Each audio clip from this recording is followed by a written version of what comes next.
सड़क हादसे में 3 की मौत हो गई है। 2 बाइक की आमने सामने टक्कर हो गई। घटना स्थल पर ही तीनों की मौत हो गई है।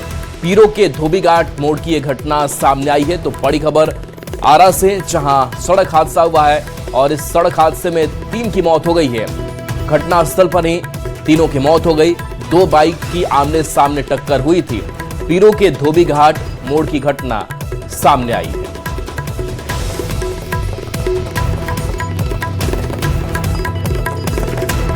30 जुलाई को बांकीपुर विधानसभा का उपचुनाव है। ऐसे में 28 जुलाई को प्रचार का अंतिम दिन है और सभी उम्मीदवारों ने अपनी पूरी ताकत झोंक दी है।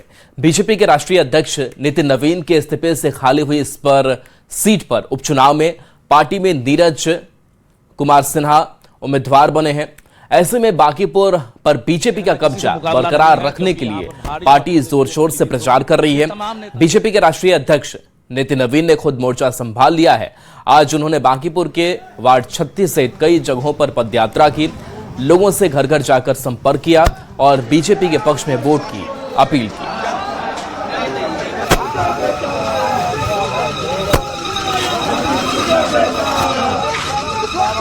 भारी मतों से बीजेपी के राष्ट्रीय अध्यक्ष नितिन नवीन खुद जो है लगातार पदयात्रा कर रहे हैं और बांकीपुर इलाके में वार्ड संख्या 36 में घूम रहे हैं। क्या लग रहा है, क्या मिजाज है? देखिए भाई, मैं आज अपने उस इलाके में है जहां पर मेरा बचपन बीता है। क्या रंजीत बाबू जी, मेरा बचपन बीता है और इन इलाकों में आज प्रधानमंत्री का मन की बात सुनने आए तो कहीं ना कहीं वो यादें जो बचपन की हैं, इन्हीं गलियों में क्रिकेट खेलकर बड़ा हुए और माँ पापा का साथ यहाँ पर रहा, तो कहीं ना कहीं ये अपने आप में बड़ी बात है।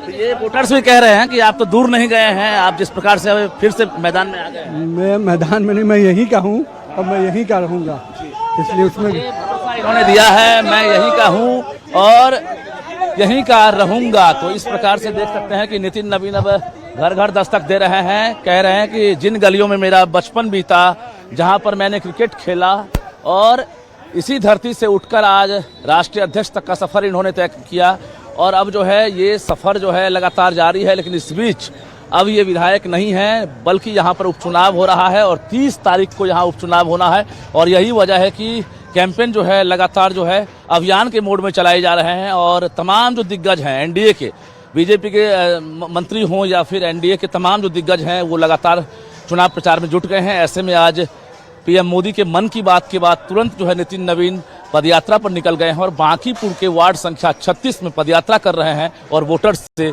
रूबरू हो रहे हैं। कैमरामैन मनीष जुनिया के साथ रजनीश कुमार, न्यूज 18 पटना।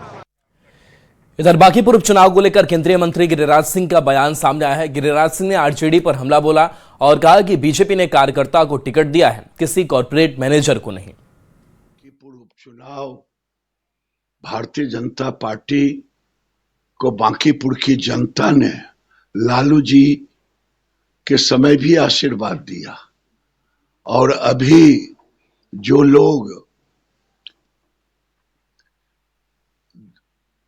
243 सीट लड़े तब तो अपने नहीं लड़ पाए, आज छुप करके संधि करके ये कर रहे हैं और भारतीय जनता पार्टी ने एक कार्यकर्ता को दिया है। भारतीय जनता पार्टी किसी कारपोरेट के मैनेजर को टिकट नहीं दिया है। ये अब जात भी फैला रहे हैं, ये सब्जी बाग में जाके माथा भी टेक रहे हैं।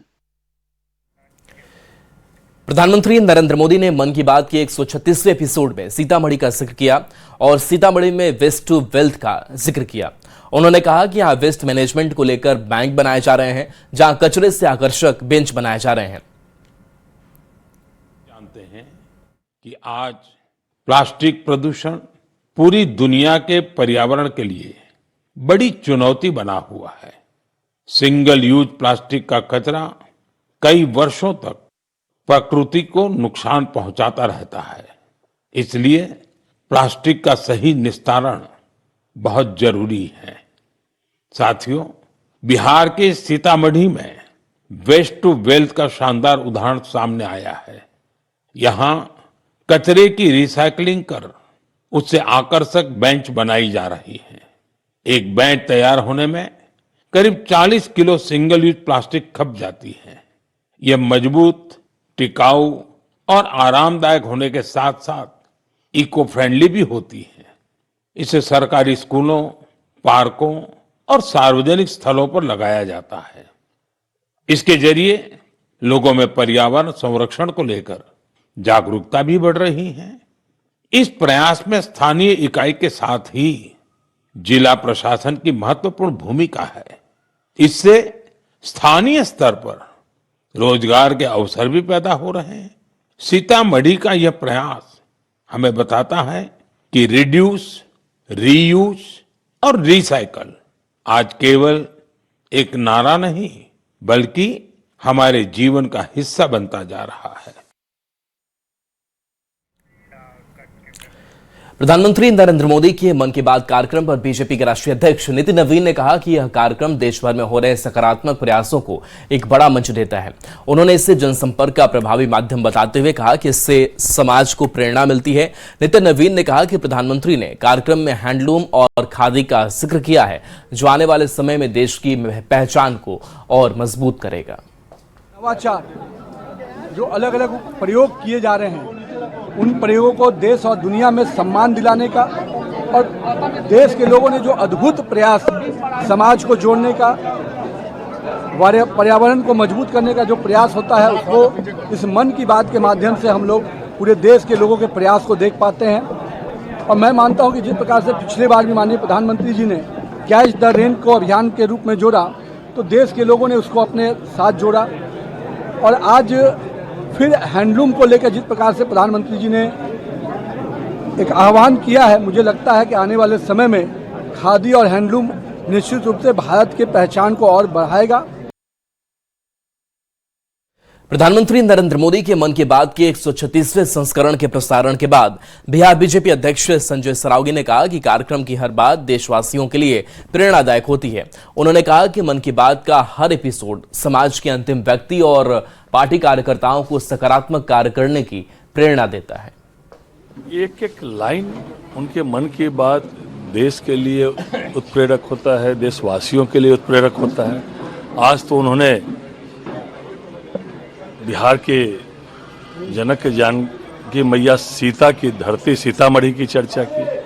वहाँ कैसे रिसाइकिलिंग होकर फर्नीचर बनाए जा रहे हैं। उन्होंने पर्यावरण की चर्चा की, कैसे स्पेस के क्षेत्र में भारत आगे बढ़ रहा है उसकी चर्चा की, कैसे वृक्षारोपण का बड़ा महाअभियान चल रहा है। प्रधानमंत्री नरेंद्र मोदी के मन की बात कार्यक्रम का प्रसारण देश भर में हुआ। पटना के पुराने जक्कनपुर स्थित भगवान उत्सव हॉल में मुख्यमंत्री सम्राट चौधरी ने कार्यकर्ताओं के साथ इस कार्यक्रम को सुना। कार्यक्रम समाप्त होने के बाद बाहर निकलते ही युवाओं में मुख्यमंत्री को लेकर खासा उत्साह देखने को मिला। इस पूरे कार्यक्रम का जायजा लिया संवाददाता विनीता मिश्रा ने।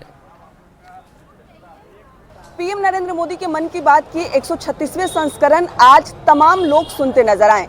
पटना के पुराने जक्कनपुर में उत्सव हॉल में बिहार के मुख्यमंत्री सम्राट चौधरी भी पीएम के मन की बात कार्यक्रम में शामिल हुए और इस दौरान पीएम नरेंद्र मोदी ने सीतामढ़ी का भी जिक्र किया।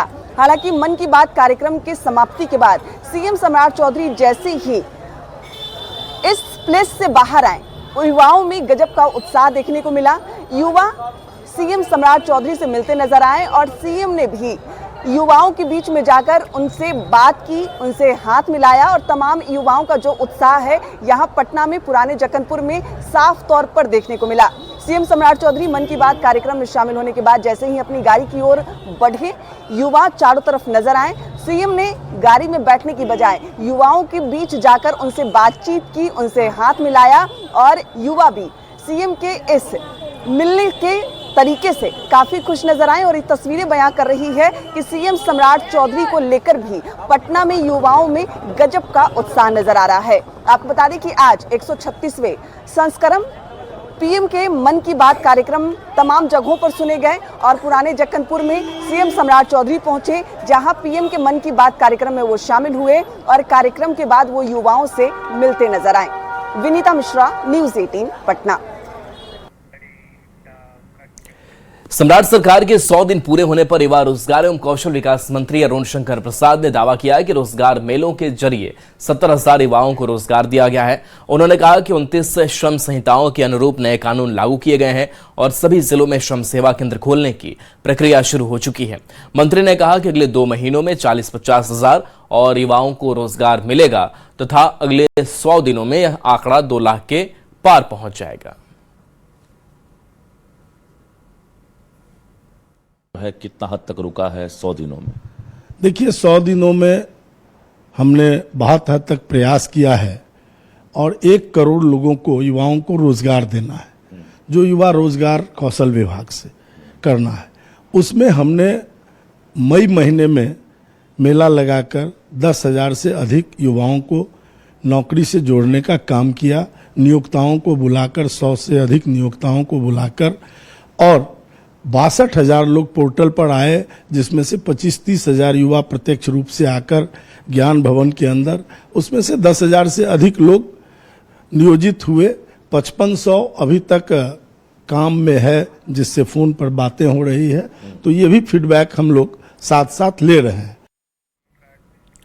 जेडीयू के राष्ट्रीय कार्यकारी अध्यक्ष संजय झा ने कहा कि पेपर लीक मामलों को लेकर सरकार गंभीर है और इसे रोकने के लिए सख्त कानून बनाया जा रहा है। उन्होंने कहा कि प्रधानमंत्री खुद इस पर नजर रखे हुए हैं।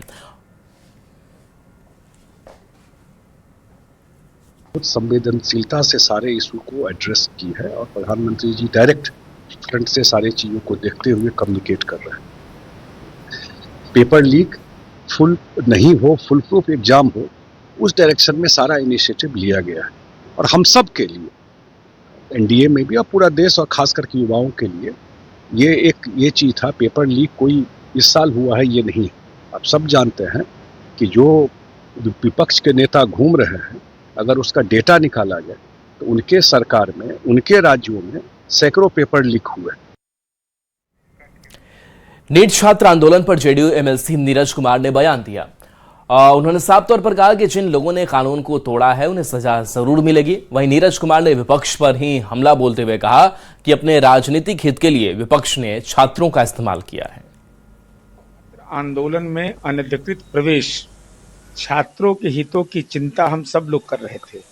आदरणीय प्रधानमंत्री जी ने निर्णय लिया और ऐसी स्थिति में अनधिकृत मांग न मान मैं तेरा मेहमान, ये हाल राजनीतिक विपक्ष के राजनीतिक दलों का है।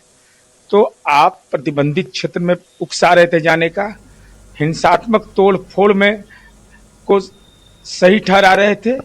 तो कानून किस बात के लिए है? क्रिमिनल मेजर एक्ट्स के तहत तो कार्रवाई होनी ही चाहिए। वो छात्रों का भविष्य बर्बाद आप करने पर तुले हुए हैं। नीट मामले को लेकर हुए विरोध प्रदर्शन के दौरान शनिवार को पटना, छपरा, मुजफ्फरपुर, सिवान, कटिहार समेत कई जिलों में भारी उपद्रव देखने को मिला। वहीं आक्रोशित भीड़ के पुलिस पर हमला किया तो कहीं पुलिस पिकेट में तोड़फोड़ की गई।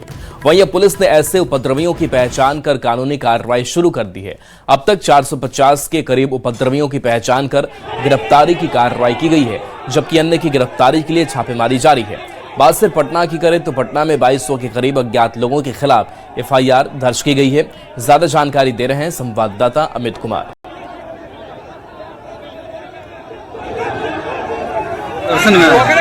छात्र आंदोलन के दौरान शनिवार का दिन जो है वो काफी हंगामेदार रहा। पटना से लेकर के पूर्णिया, कटिहार, मुजफ्फरपुर, सिवान, छपरा और उसके अलावा आरा, गया, तमाम जो जिले रहे, बिहार के 13 जिलों में भारी उपद्रव हुआ।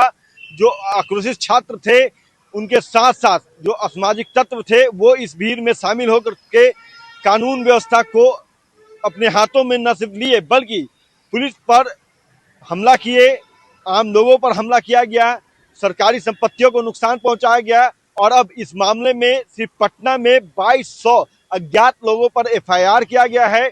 229 नामजद अभियुक्त बनाए गए हैं और इसमें बड़ी कार्रवाई जो है वो की गई। तेज प्रताप यादव को गिरफ्तार किया गया, उसके साथ साथ आरजेडी के विधायक जो थे कृष्णा, उनको भी गिरफ्तार किया गया। हालांकि बाद में उन्हें छोड़ा गया। और इस मामले में अगर देखा जाए तो अब तक 450 के करीब जो उपद्रवी हैं उनको गिरफ्तार किया गया है।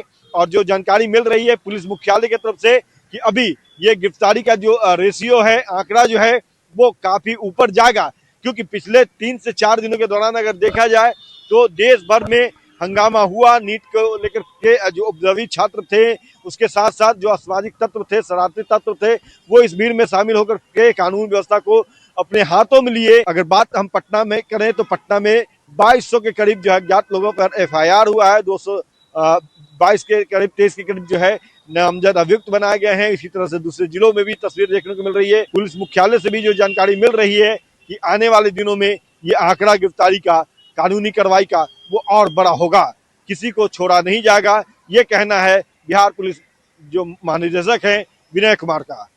अमित कुमार, न्यूज 18 पटना। बिहार विधानसभा में नेता प्रतिपक्ष तेजस्वी यादव विदेश यात्रा से वापस लौट आए हैं। पटना एयरपोर्ट पर आते ही तेजस्वी यादव ने बिहार बंद के दौरान बवाल और उपद्रवियों के खिलाफ पुलिस की कार्रवाई को लेकर बड़ा बयान दिया है।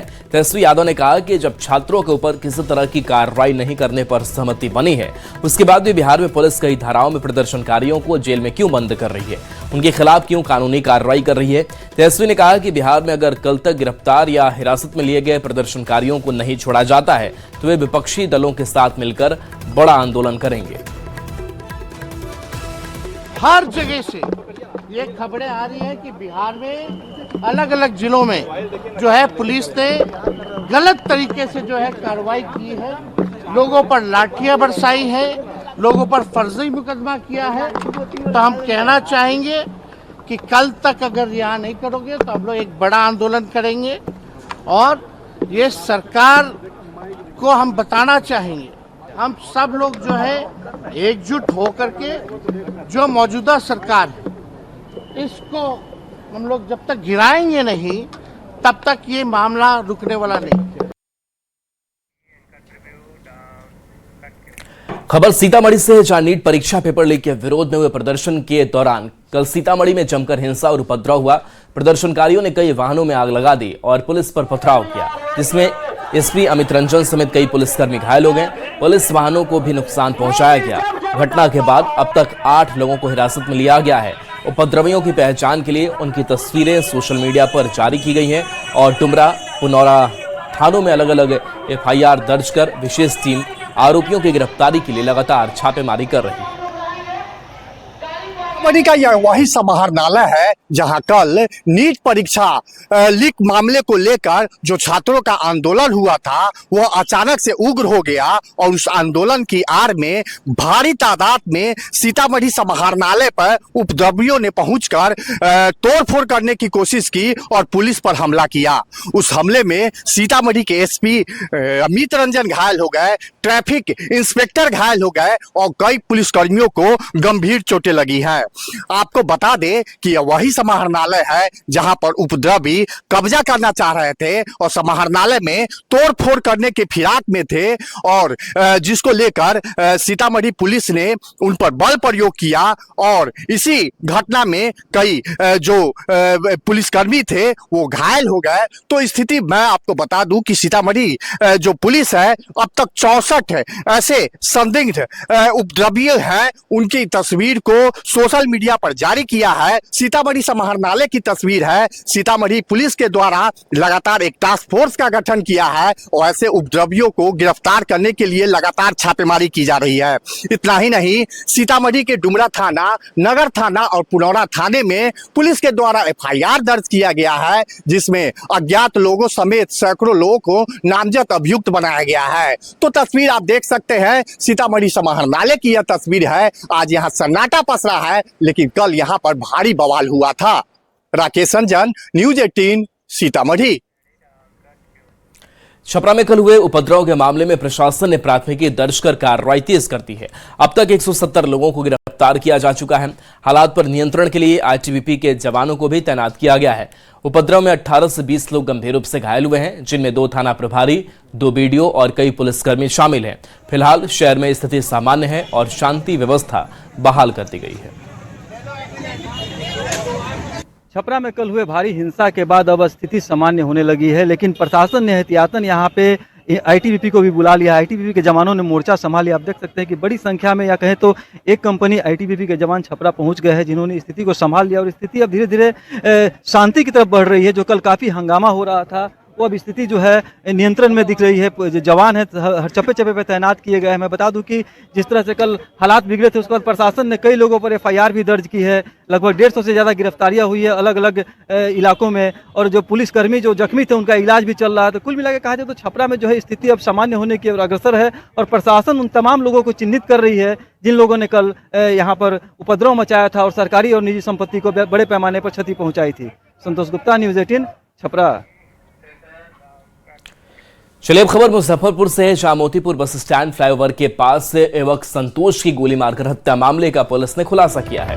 एसडीपीओ सुचित्रा कुमारी के नेतृत्व में इस गठित एसआईटी ने साहिबगंज निवासी मंतोष कुमार और अभिषेक कुमार को गिरफ्तार किया है। पुलिस के अनुसार हत्या की वजह प्रेम प्रसंग और आपसी वर्चस्व का विवाद था। आरोपियों के पास से लूटा गया मोबाइल भी बरामद हुआ है। पुलिस मामले में के अन्य पहलुओं की भी जांच कर रही है। 26 को मटन पार्टी के नाम पर संतोष कुमार को बुलाया गया, और इनके 21 तारीख को संध्या में जो है वो इनकी 8 बजे रात्रि को जो मृतक है उनकी अपनी माँ से भी बात हुई थी कि वो राहुल कुमार के साथ जो है और मटन पार्टी कर रहे हैं और रात में घर लौटेंगे। इसी दौरान जो है ये लोग शाम में अपने राइडर बाइक से शाम लगभग रात्रि 11 साढ़े 11 बजे राइडर बाइक से मोतीपुर थाना क्षेत्र अंतर्गत मोतीपुर फ्लाईओवर के पास आते हैं, और राहुल कुमार उर्फ मनीष ने पिस्टल खरीदा था विशाल सिंह से, और इस पिस्टल से जो है वो संतोष कुमार को उन्होंने पैर पे और सर पे गोली मार दी, जिससे कि उनकी घटनास्थल पे ही मृत्यु हो गई। न्यूज़ 18 पर